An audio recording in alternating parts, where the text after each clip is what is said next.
하나님은 물론 개인의 기도에 응답하십니다. 그러나 두세 사람 이상이 교회의 이름으로 모여 기도하는 공동체의 기도에는 특별한 의미에서의 기도 응답을 약속하셨습니다.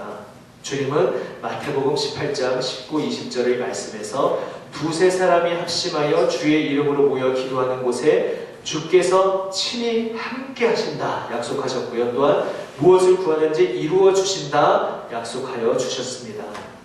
이제 우리가 다음 주까지 암송해올 그 바로 말씀입니다. 여기에서 두세 사람은 단순한 그룹이 아니라는 것이죠. 교회의 이름으로 된 모임, 바로 교회 공동체라는 것을 그 마태복음 18장 전후 문맥에서 우리는 볼 수 있습니다. 그래서 교회라는 것 자체가 뭐냐? 두세 사람이 모인 게 그게 교회 아닌가? 사실 이제 로마 카톨릭이나 좀 성경을 너무 많이 벗어나서 그저 전통으로 고착화된 경우에 교회는 어떤 식으로 해석을 했습니까? 사제가 있는 곳이 교회다. 뭐 이런 식으로 했습니다. 그러다 보니까 이제 그거에서 벗어나기 위해서 많이 왼쪽으로 치우친 경우에는 이제 주님의 백성들이 두 사람 이상이 모이면 그곳이 교회다 또 이렇게 얘기를 했습니다. 아마 그걸 많이 들어보셨을 겁니다. 그런데 거기에도 사실은 중요한 단서가 있어야 됩니다.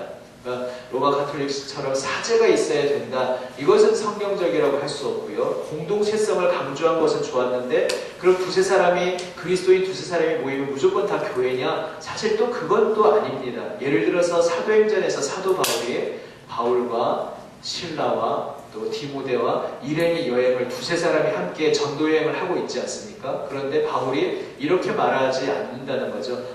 우리는 모두 주님을 믿는 사람들 두세 사람이 모인 공동체다. 그러니까 이 자리도 바로 교회가 아니냐.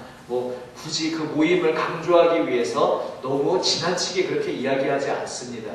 그러면 교회는 뭐냐? 성경에서, 신약 성경에서 항상 교회는 그리스도인, 주님을 믿는 사람이 두세 사람 이상 복수로 다수가 모인 공동체인 것은 맞습니다. 그런데 지역성을 갖고 있는 것이 교회입니다. 그렇죠? 사도 바울처럼 전도 여행단, 그것을 교회라고 하지 않고요. 어떤 지역, 인천광역시 남동구 만수동 어떤 지역에 연고를 두고 그곳에서 그리스도를 믿는 사람들이 함께 모인 공동체, 그렇다면 이제 그곳을 우리는 교회라고 부를 수 있다는 것이죠. 조금 부연 설명이었습니다. 아무튼 여기에서의 두세 사람은 그저 믿는 사람 그룹이 아니라 교회의 이름으로 된 모임인 것을 문맥에서 알 수 있습니다. 주께서는 성도들이 지상에서 고독한 싸움을 싸우지 않도록 그분의 몸인 교회 공동체의 지체가 되게 하시고, 우리 성도들이 지상에서 홀로 고독한 싸움을 싸우지 않도록 예수님의 몸 공동체에 우리를 연결시켜 주신다는 것이죠. 지체, 그 몸의 일부가 되게 해주신다는 것입니다. 그리고 바로 이렇게 지체들이 모인 주님의 몸, 교회, 그것이 교회라는 거죠. 교회. 그 교회의 기도를 존중히 여겨 연락하시고 응답하십니다. 그렇다면 우리는 우리의 기도 제목들을 교회에 알리기를 기뻐해야 하고, 교회는 또한 마땅히 이들을 위해 기도의 수고를 감당해야 합니다. 그래서 그냥 두세 사람이 모인 그것만이 아니라, 그러니까 두세 사람이 모였다 해도 이를테면 새벽 기도회에 이제 두세 사람만 모이면 안 되겠죠. 더 많이 모이면 좋지만은, 예를 들어 어떤 날 두세 사람만 새벽 기도회에 나왔다. 그런데 이것은 예수님의 이름으로 남인천교회 공동체의 이름으로 모인 새벽 기도회 아닙니까? 그렇다면은 그 자리는 교회라는 것이죠. 그리고 바로 그러한 모임이 예수님께서 말씀하신 두세 사람이 내 이름으로 모인 곳이라는 것이죠. 그 두세 사람이 내 이름으로 모인 곳에 함께 하신다고 하신 것입니다. 또 이를테면 그렇습니다. 제가 32구역이 무슨 구역인지 모릅니다. 지금 죄송합니다. 그냥 숫자가 32가 떠올라서 32구역 모임을 모였습니다. 거기는 남인천교회 전체가 모이지는 않았지만은, 그래서 거기를 너무 교회다 말을 하면 좀 그렇긴 하지만 교회의 일부인 것이 분명하죠. 남인천교회의 일부로서 공식적인 구역 모임입니다. 바로 그러한 곳, 두세 사람이 내 이름으로 모인 곳, 예수님이 말씀하신 그 약속과 같다는 것이죠.